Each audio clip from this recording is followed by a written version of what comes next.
கிருஷ்ணருக்கு சகோதரியாக வெளிப்பட்ட அந்த அம்பிகை இந்த பெரியபாளையத்துக்கு எப்படி வந்தார்? ஒரு சுவாரஸ்யமான வரலாறு. ஆந்திராவில இருந்து ஒரு வியாபாரி அன்றாடம் தன்னுடைய வியாபாரத்துக்காக சென்னைக்கு வருவார். வளையல், மஞ்சள், குங்குமம் இதெல்லாம் எடுத்துக்கிட்டு சென்னையில வந்து வியாபாரம் முடிச்சுட்டு திரும்ப போகும்போது இளைப்பாறதுக்காக கொஞ்ச நேரம் மரத்தடியில படுத்து தூங்கிட்டு கொஞ்சம் உணவு, தண்ணி எல்லாம் எடுத்துக்கிட்டு போவார். அப்படி ஒரு நாள் அந்த வியாபாரி என்ன பண்றாரு, வந்து படுத்து தூங்குறாரு. தூங்கிட்டு திரும்ப எழுந்து பாக்குற போது அவருடைய வளையல் மூட்டைய காணோம். வளையல் மூட்டை எங்க அப்படின்னு சுத்தும் முத்தும் தேடி பாக்குறாரு. எங்கேயுமே வளையல் மூட்டை இல்ல. கொஞ்சம் தூரம் போய் பார்த்தா ஒரு இடத்துல அந்த வளையல் மூட்டை இருக்கு.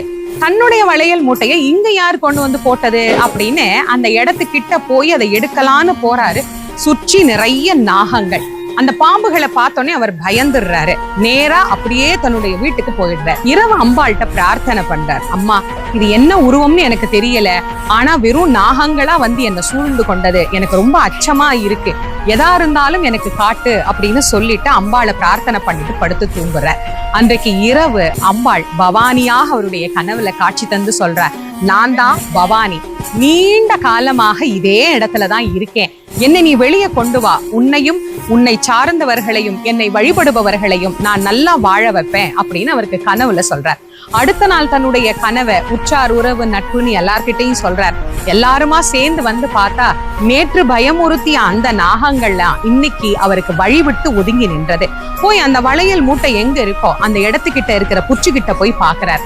அந்த புற்றை அகற்றி பார்த்தா இன்னைக்கு நாம வழிபடக்கூடிய அந்த பவானி அம்மன் அழகா சுயம்புவா அங்கே காட்சி தருகிறாள்.